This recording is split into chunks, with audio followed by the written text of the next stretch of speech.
Contamos que se va a llevar adelante el primer campeonato, no, perdón, vamos a tener el primer uruguayo de la historia en participar en un campeonato del mundo de apnea que competirá en 4 modalidades. En enero batió el récord nacional uruguayo de apnea estática con 5 minutos y 47 segundos.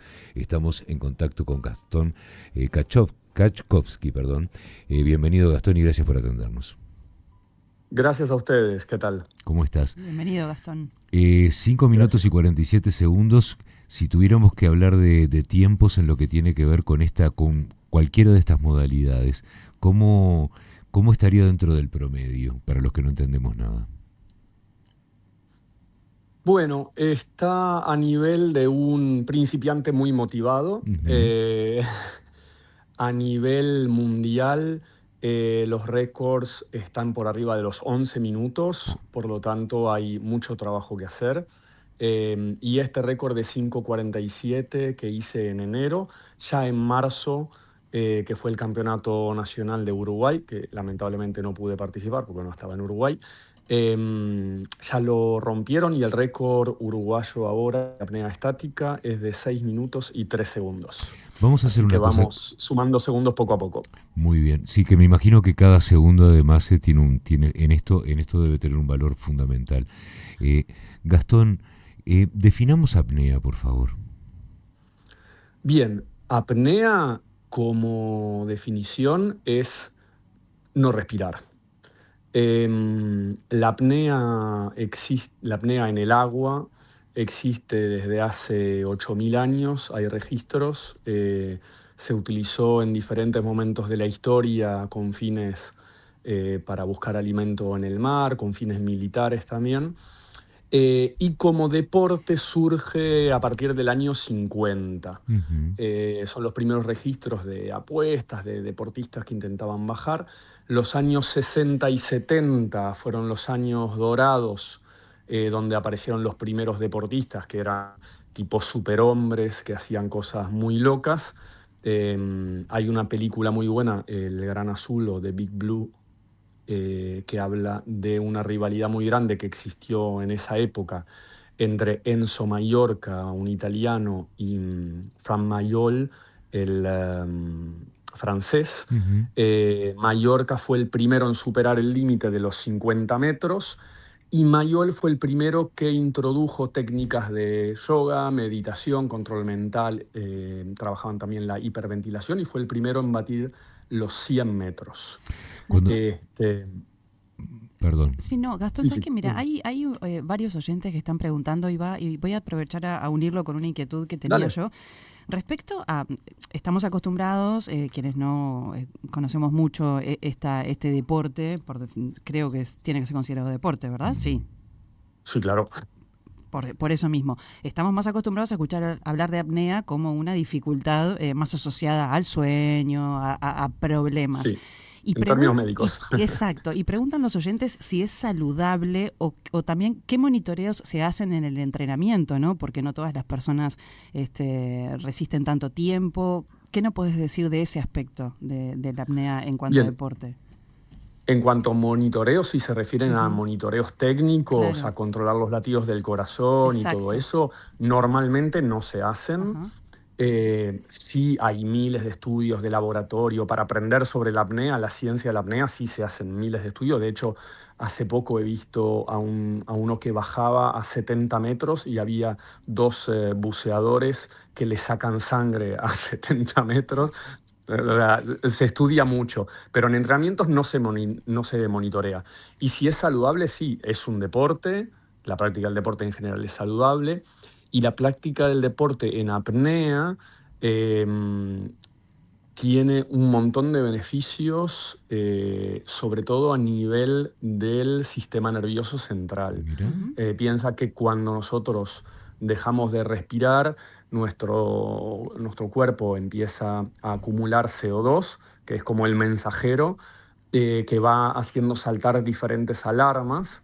Y el trabajo mental de la apnea, que es un deporte casi todo mental, consiste en empezar a aceptar que esas alarmas no significan que no tengamos oxígeno, sino que significa que tenemos más CO2 y que tenemos oxígeno para rato.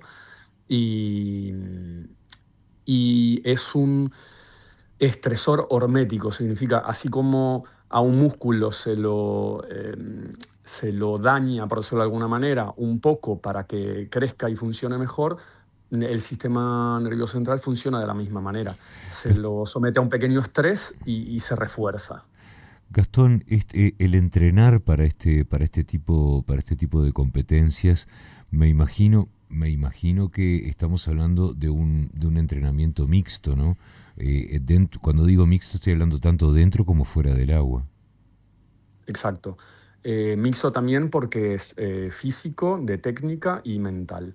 Y normalmente yo divido, cuando hablamos de apnea en piscina, que es el mundial que se da ahora la semana que viene en Budapest, yo divido el entrenamiento en tres. Una parte de ejercicios de flexibilidad y respiración, que los hago en casa, una parte de entrenamiento en el gimnasio y otra parte de entrenamiento en piscina, que a su vez tiene varias partes. Y hay 4 modalidades, ¿no? ¿Cuáles son y qué diferencias tienen, Gastón? Hay muchas modalidades de apnea. No hay solo 4, hay más todavía. Apnea de competición son 8 porque son 4 de mar y 4 de piscina. Las 4 de piscina, que son en las que voy a competir ahora, está la apnea estática, que básicamente es ponerte boca abajo en el agua y es la única que es por tiempo. Y luego hay 3 de apnea dinámica, que significa que paramos horizontalmente de un lado a otro de la piscina, y esas son por metros. Una es sin aletas, sin patas de rana, perdón. Otra es con 2 patas de rana. Y otra es en estilo libre, donde normalmente se utiliza una monoaleta, que es como la cola de la sirena, porque es la forma más eficiente. Uh-huh. Gastón, ¿qué es lo que pasa con? Viste que obviamente todos los deportes, todas las competencias exigen un grado de concentración previo a la prueba. Yo no sé por qué, y yo seguramente esté equivocado. A mí me da que la previa a una competencia de estas debe ser diferente a las previas a otros tipos de deporte. Sí, una competencia de apnea es bastante aburrida porque la gente está muy quieta, muy en silencio y claro, siempre antes de una competencia uno intenta, entre comillas, quedarse dormido, ¿no? Relajarse lo más posible, eliminar tensiones, bajar los latidos del corazón y estar lo más relajado. La previa siempre, como en cualquier deporte, descansar bien, pero luego hay toda una parte de nutrición también para que el cuerpo no esté haciendo una digestión, al menos no dura en ese momento, y una parte mental bastante importante, sobre todo los minutos antes del official top, que es la hora de salida, digamos, por decirlo de alguna manera. Está claro. Sí, vos destacabas, Gastón, en varios momentos la parte del entrenamiento mental, ¿no? De la fuerza que tiene todo ese entrenamiento para poder ir superando los minutos, ¿no? Los segundos, de a segundo en segundo, ¿no? ¿Termina siendo clave eso o es más es algo físico lo que hay que practicar?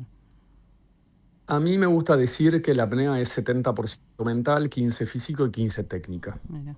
Porque realmente, sobre todo al inicio, que es donde considero que estoy yo, porque llevo 1 año y medio solamente practicando este deporte, el físico no te limita tanto y la técnica tampoco te limita tanto. Lo que te limita es la cabeza.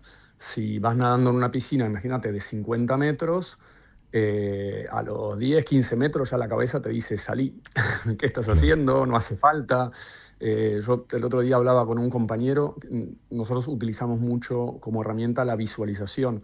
Yo me meto al agua y quiero hacer 100 metros y yo sé, no cada metro, pero como que divido la piscina en muchas secciones y sé lo que va a pasar y sé lo que tengo que hacer en cada momento y lo visualizo y lo hago mentalmente.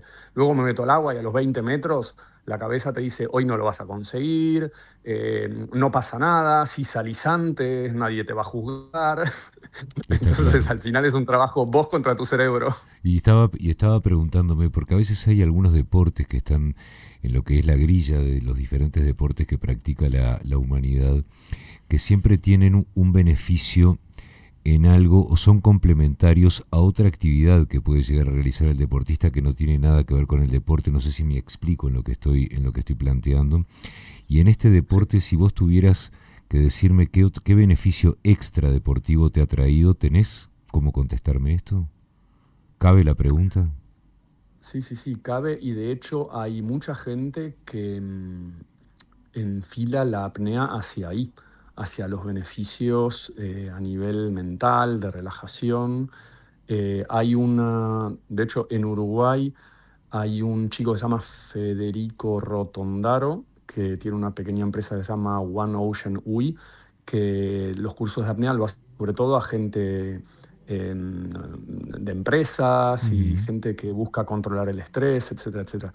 Los beneficios de la apnea son muchísimos. Aparte que la apnea va muy de la mano del yoga y la meditación, porque son cosas que se complementan. El tema de aprender a respirar, de fortalecer el sistema nervioso central, la lucha contra el estrés.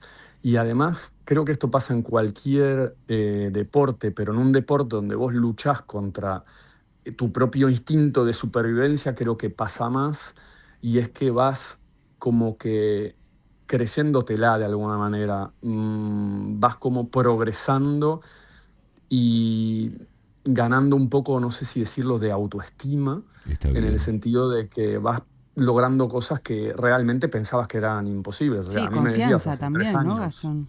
Sí, confianza, Claro. autoestima. Entonces los beneficios son muchos fuera de lo que es el deporte, y por eso cada vez más hay mucha gente que busca en la apnea una especie de terapia, ¿no?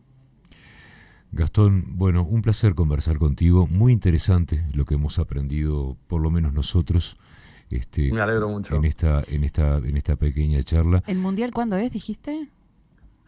El Mundial arranca el 31, hay 2 días de entrenamientos oficiales y el día 2 es la primera competición. Bien. Te agradecemos mucho este contacto y te deseamos todos los éxitos para esta competencia. Muchas gracias a ustedes por darle este espacio a este deporte. Muchas gracias, Gastón Kachkovsky pasaba por Viva la Tarde.